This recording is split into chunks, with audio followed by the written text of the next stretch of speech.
Hello everyone. Yeah, so I'm going to be going over the trades, the GBPUSD trade, as I had promised in the last episode of the video I put out on my YouTube channel. So I'm going to be sharing my trading view chart, and yeah, let's go. So share. So if we're to begin with the 4H.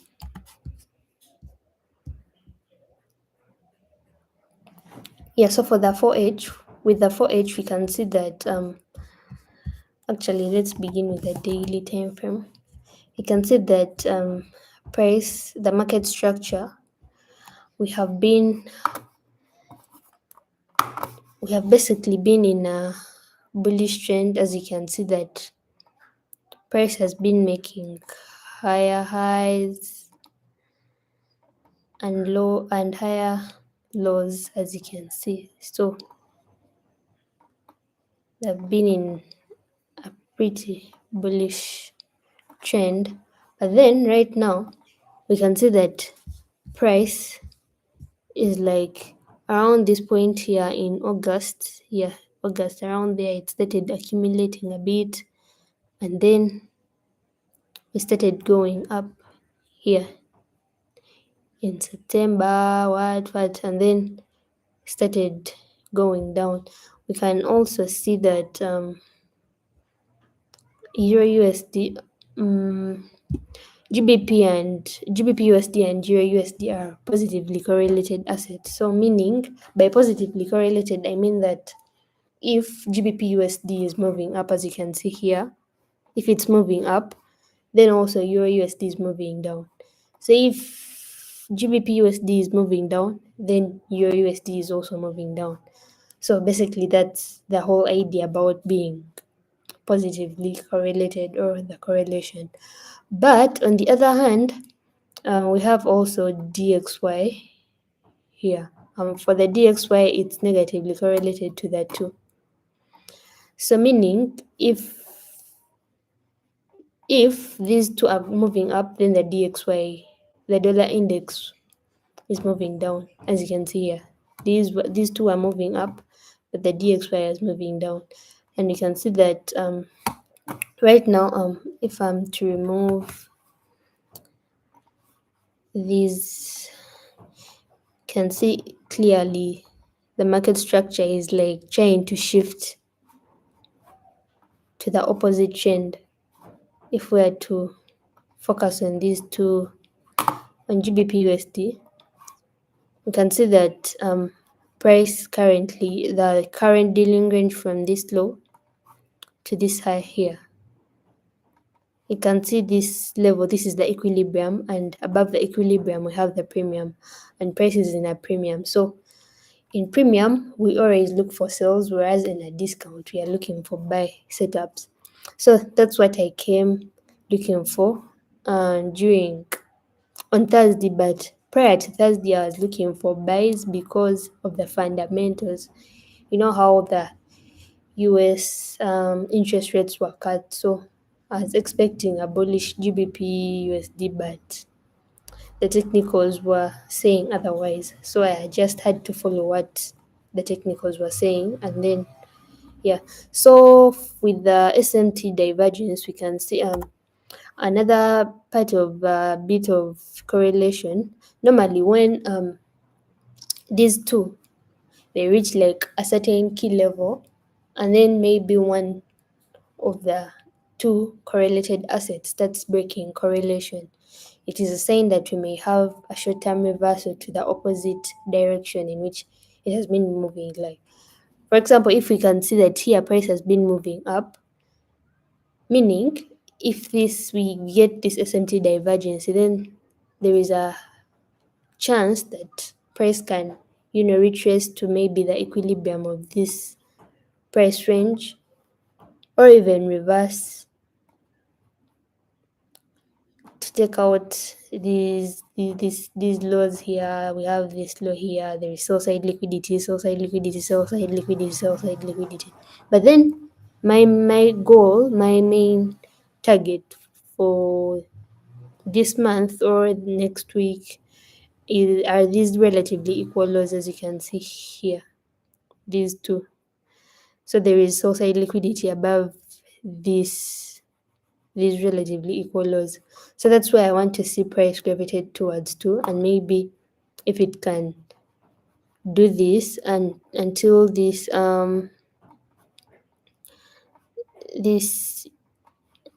volume imbalance at that point, yeah, into this, because now this is in premium, then I would, if I see any reaction off of this to maybe buy, I'll take, but there is also a possibility of it continuing lower. So the price action by then will be the determinant of what buyers I'll have by then. So you can see that we had an SMT divergence between the two, as you can see that at this point here we had GBPUSD was making a lower high, whereas euro was making a higher high. So that is a break in correlation. So of the two, GBPUSD would be the best to trade, because for it showed that it's really weak, and by making a lower high, yet this one was making a what? A higher high, as you can see here. So, and then also if we were to look at the DXY, so meaning um if these two are making you can see at this point here the DXY was making a what?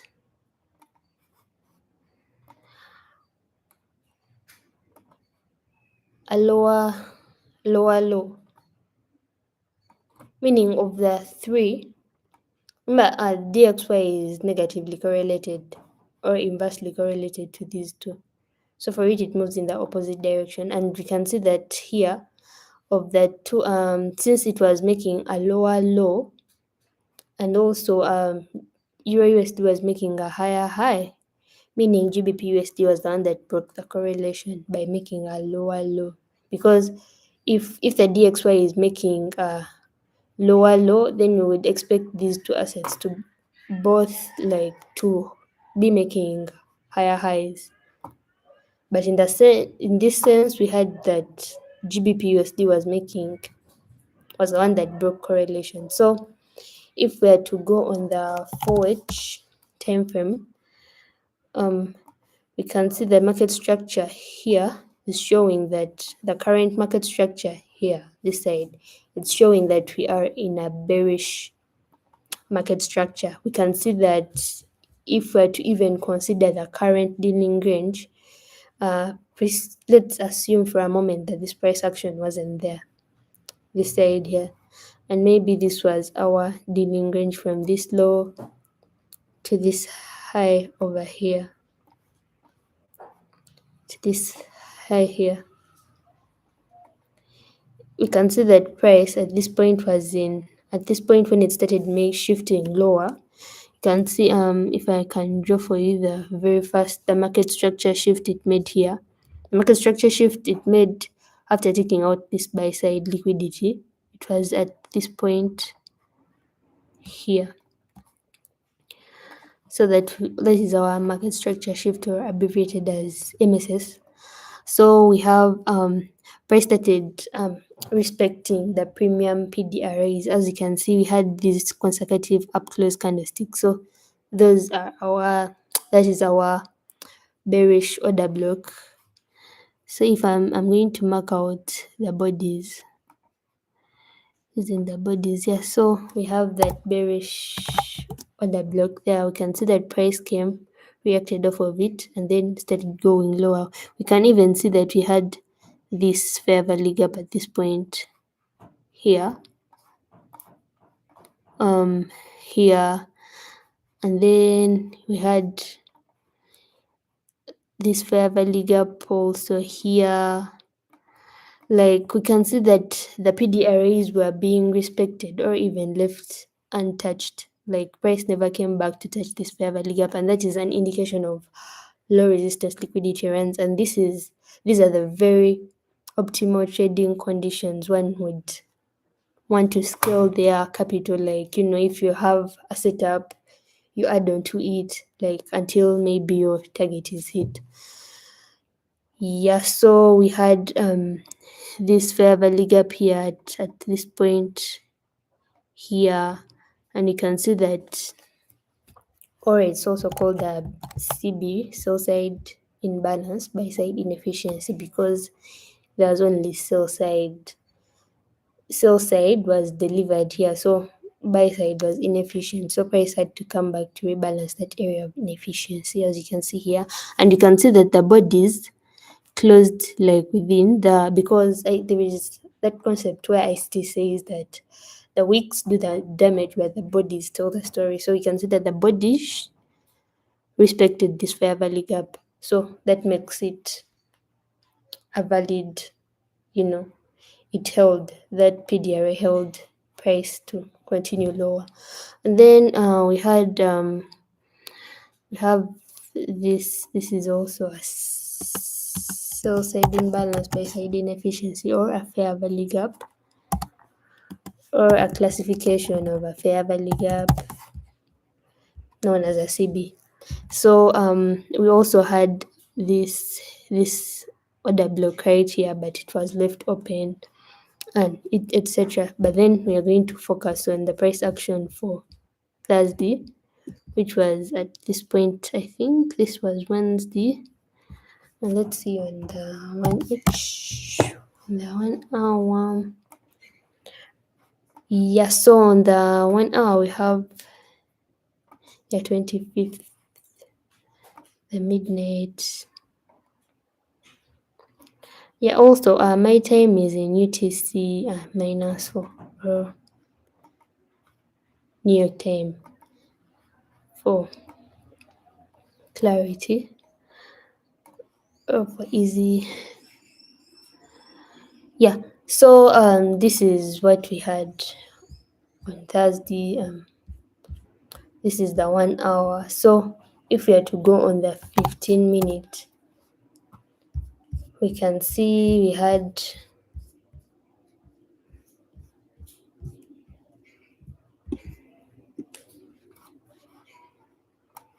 on Thursday, yeah, the fact that price was too weak or very bearish, it even never took out, because at first, if we are to, I'm going to share my journal after this setup, and you see what I was looking at, or what I was anticipating by Wednesday. On Wednesday, I wanted to see a bullish move to take out these relatively equal highs at this point here, as you can see. But then I remember my entry was at this point here. But then price never did that, because I hadn't considered the higher time frame narrative. So you can see that it even never reached there, because at this point here it took me out at break even. I had trailed my stop loss to somewhere here, so I just got out with a very small profit. And yeah, so that was for Wednesday, somewhere there. So for Thursday, I came in. The first mistake I made is that I never waited for liquidity to be taken out, because I also never considered time. Because if we are to see here, me I entered off of this 15-minute breakup block, as you can see here at this point here, this purple line that is showing the. Let me first remove this. Yeah, so me I entered off of this point here. This BB means breakup block, and I was targeting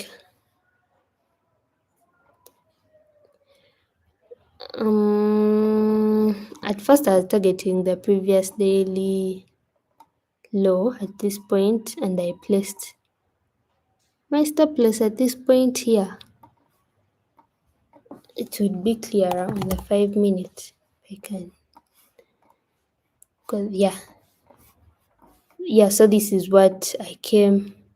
This was my very first setup, but you can see that it failed because price came at this point here during the London Open Kill Zone, the ICT London Open Kill Zone, which is from 2 to 5.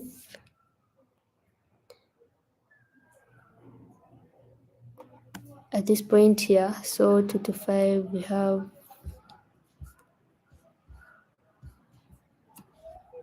it's not here, it's LO. Yeah, so the London Open Kill Zone, you can see that this is all these curved lines, they demarcate the Asian session. So we can see, let me remove this for a moment. We can see that price when the London Open Kill Zone happened at this point here, we had this manipulation higher taking out the buy side liquidity at this point here above these Asian highs here at this point. So it took it out and then it started shifting lower and made a market structure shift at this point here. This was our market structure shift there, right? So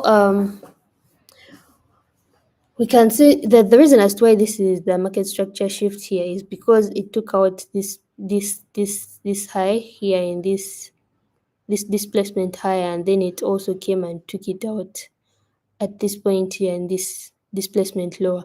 So we can see we had a bearish, rather a bearish breaker block at this point, this level here, the 5 minute breaker block.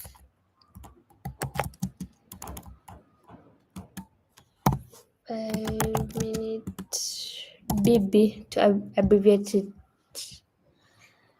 To abbreviate, it means breaker block. Yeah, so basically that is what we had. We even had at this point here we had what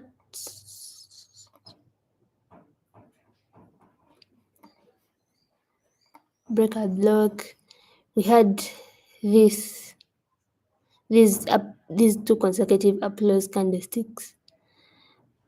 That is also an order block there.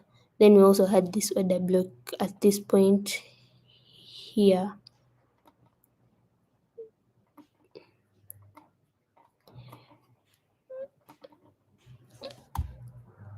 Yeah, so this is OB order block. Yeah, so this was let me use a trend line to show this that this was buy side liquidity was taken out, BSL, as you can see here. So it made that stop hand. So this became an intermediate high because we have short-term lows on both its left and then on its right. So I like placing my stop losses at this point here. So if we are to enter off of from this order block here, I would be placing my stop loss at that point and then targeting previous dailies. This was the previous daily low, as you can see here, PDL, right? So you can see that is what we had, and it was. That is how I would have entered the trade, but I first made this loss, and I thought price was going to continue going up, but then when it came, I took that sale, and I'm going to show you in my journal how I caught the trade and the mistakes I made. So if we are to go back on the forward, we can see that if one was trading off of this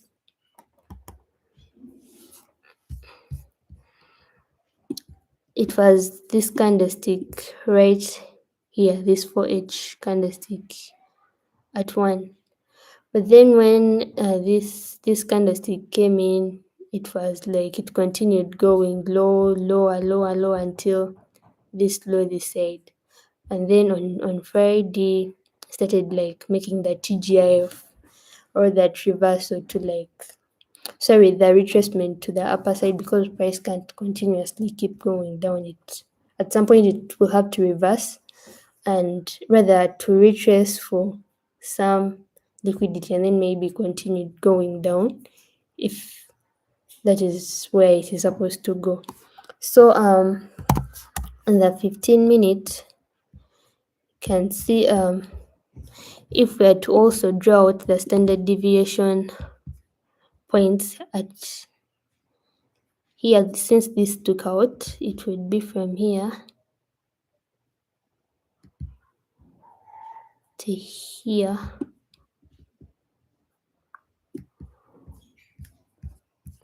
Yeah, so this would have been also a way of targeting rather for take profit levels from this point here to here. Then maybe this would be the first take profit, then this one, then this at this point here, then also that. Yeah, it was actually a very good trade, as you can see here. So here we are risking less to make more. So yeah, basically that was it. So I'm going to share the journal and we see what I could have done better. So I'm stop sharing and then I'm going to be sharing the yeah, so it's this one here. So we can see that the before, as you can see here, the before I've gone through the 4H market structure. You can see that it was making lower lows and lower highs, so he had already shifted to a bearish sentiment. And this was my very first setup, as I had explained earlier on, though it ended in a loss because there was this buy side liquidity that price took out above these Asian highs here. And then the during was this, as you can see, it came, took it out, and then it started going lower. But I wasn't able to take screenshots of the trade that I took after. But it was, if I'm to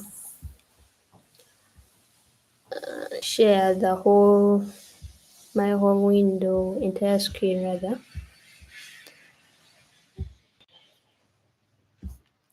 We can see that on my MetaTrader, this was the trade. This sell, as you can see, this the sell here. Though I got out early because I was scared that it wasn't going to go my way, those things. So I'm still trying to work on that because last week I actually had very many trades that went my way, but I cut my winners short. Like even this trade on US 30 for the other episode I made, I think I mentioned it. I also cut my trade early at this point because for it was Wednesday, it was this candlestick here. This is the daily time frame. So if we are to go on the 15-minute here, the M15 rather, that would have been 24th. Yeah, so it was around this point here, and I remember it first went into a consolidation for some time. Yeah, it was around this point here. That's where I got that sell setup, and then it went, and I got out at this point here. My targets were this side down on the 4H order block somewhere here. I don't remember, but it was in the video I made earlier on, the latest video. Yeah, so basically that's it. Thank you for watching. I'll be making more episodes on how I trade and how I execute, I'm planning to improve, how I'm taking on this prop farm challenge journey, etc.